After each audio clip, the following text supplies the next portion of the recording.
Spot ETF को लेकर कुछ खास अच्छे सिग्नल्स नहीं है मार्केट में। साथ ही यूएस की CPI डाटा अनाउंसमेंट भी हो चुकी है जो कि एक्सपेक्टेशन से ज्यादा है, यानी कि नेगेटिव साइड पर है। तो किस तरह से आने वाले दिनों में ये मार्केट को ट्रिगर कर सकता है, साथ ही BTC को लेकर भी कुछ बहुत ही इंपॉर्टेंट अपडेट्स हैं, वीडियो में साथ जुड़े रहिएगा।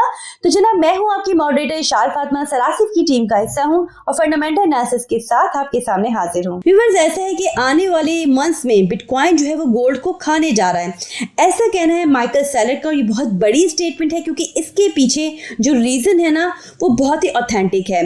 और जब जब ऐसा होता है कि बुल रन स्टार्ट होता है तो इस तरह की पॉजिटिव अपडेट्स जो है वो सामने आना स्टार्ट हो जाती है। लेकिन जहां तक माइक्रो स्ट्रेटेजी के को फाउंडर माइकल सेलर की बात है तो ये बेयर मार्केट में भी बहुत ज्यादा होपफुल रहे हैं BTC को लेके।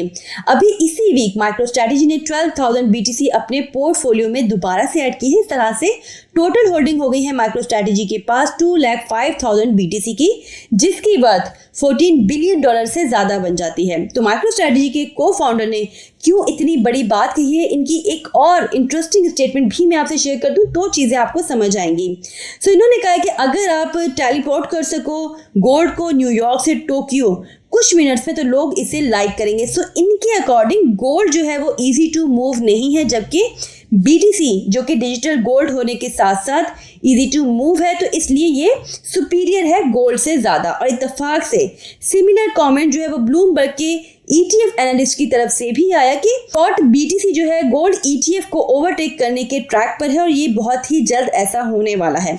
अब हो क्या रहा है कि जब से BTC का स्पॉट ETF आया है तो इससे हुआ ये है कि गोल्ड के ETF से जो फंड है वो निकलने लग गया है। 2 महीनों में ही सिचुएशन कुछ इस तरह से है कि BTC का स्पॉट ETF जो है वो पॉजिटिव साइड पर है, कॉन्टिन्यूसली इनफ्लो हो रहा है, जबकि गोल्ड का जो ETF है वो नेगेटिव साइड पर है।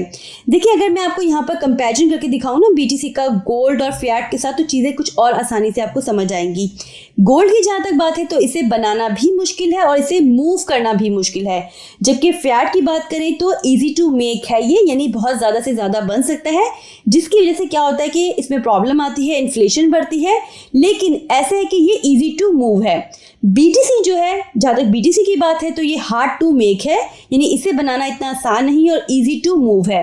मतलब ऐसा है कि BTC को इतने जीनियस तरीके से बनाया गया है कि जो जो अच्छी प्रॉपर्टी है गोल्ड की वो भी इसने ले ली और जो फिएट की अच्छी प्रॉपर्टी है वो भी इसने ले ली, यानी फिएट की इजी टू मूव वाली प्रॉपर्टी ले ली और गोल्ड की हार्ड टू मेक वाली प्रॉपर्टी ले ली, और दोनों की जो नेगेटिव पॉइंट्स है वो इसने रहने दिए।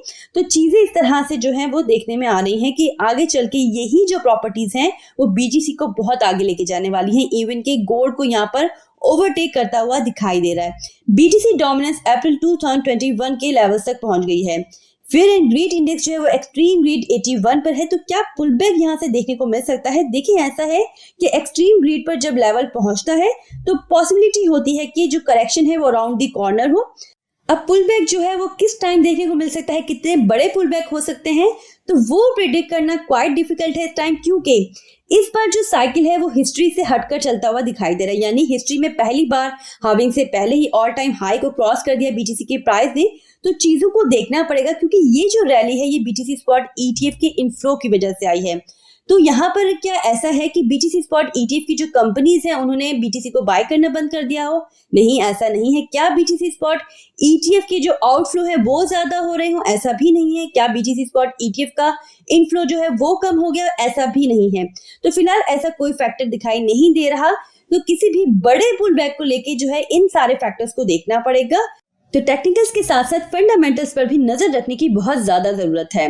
व्यूअर्स, ऐसा है कि इथेरियम ETF को लेकर भी बहुत बड़ी अपडेट है, जहां ब्लूमबर्ग के एनालिस्ट एरिक का ये कहना है कि SEC ने इथेरियम ETF को लेकर जो रेडियो साइलेंस रखा हुआ है वो गुड सिग्नल नहीं है और ये लैक ऑफ कम्युनिकेशन का होना US SEC की तरफ से बैड सिग्नल हो सकता है उनके लिए जो इथेरियम ETF के अप्रूवल को मई में लेकर खासे होपफुल हैं।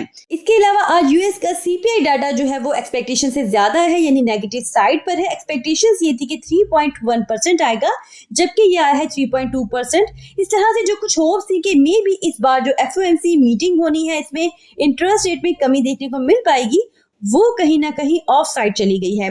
इस तरह से अब एक्सपेक्टेशन यही है कि इस बार जो 20 मार्च को इंटरेस्ट रेट का डिसीजन होना है वो अनचेंज ही रहेगा।